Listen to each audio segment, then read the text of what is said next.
My name is Robert Solis. Contrary to what it says on the card, I was not a lieutenant colonel in the Air Force. I was in the Air Force active duty after I graduated from the Air Force Academy in 1964 until 1971 and separated as a captain. In March of 1967, I was stationed at Malmstrom Air Force Base, Montana, as a missile launch officer, Minuteman missiles. On an early morning of March 16th, 1967, I got a call from my security guard, primary security guard upstairs.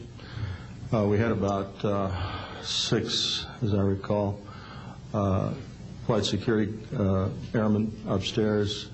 I was downstairs 60 feet underground in a capsule monitoring and controlling 10 nuclear-tipped Minuteman missiles. I got a call that morning that they were seeing strange lights flying in the sky. I disregarded that call, told them to call me when something more significant happened. I got another call subsequent to that call, and this time it was a more intense tone in the guard's voice. It was very clearly very frightened. He said there was a bright, glowing red object hovering outside the front gate. It was oval-shaped. He had all the other guards out there with their weapons drawn. Right after that call, I woke up my commander, who was on a rest period, Fred Mywalt, a retired colonel now, and told him about the phone calls. As I was telling him about the phone calls, my weapons started going down, one after the other. They went into a no-go condition, what we call a no-go condition. They were unlaunchable.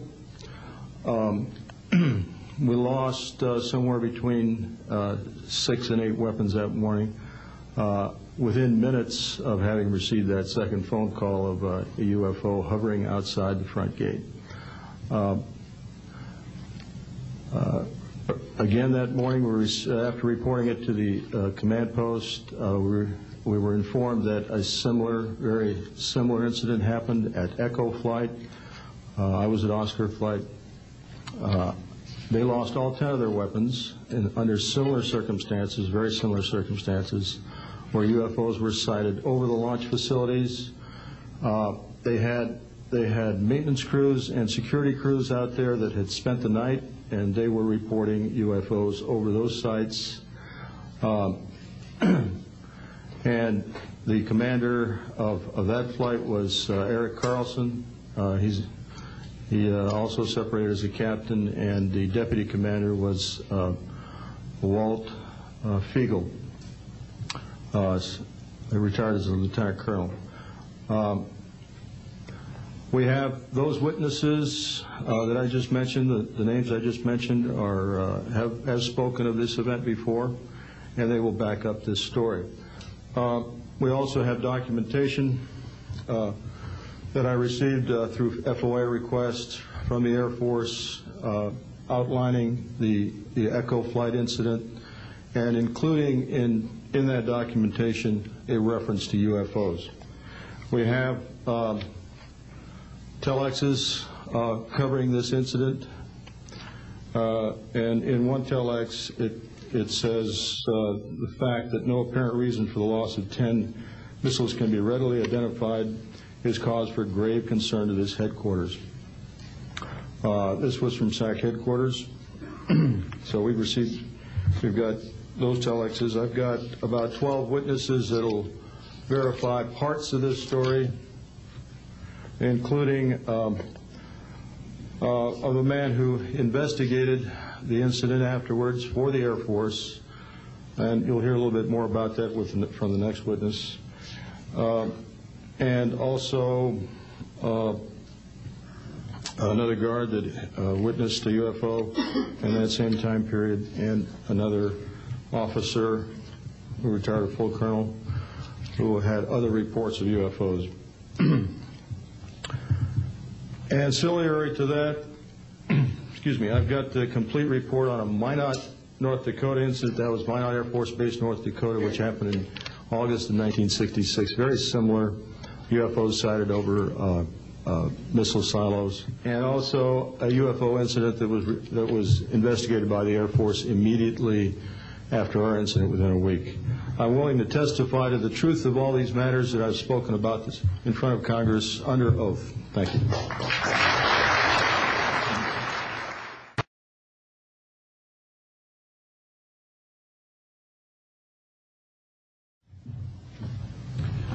Good morning. My name is Dwayne Arneson.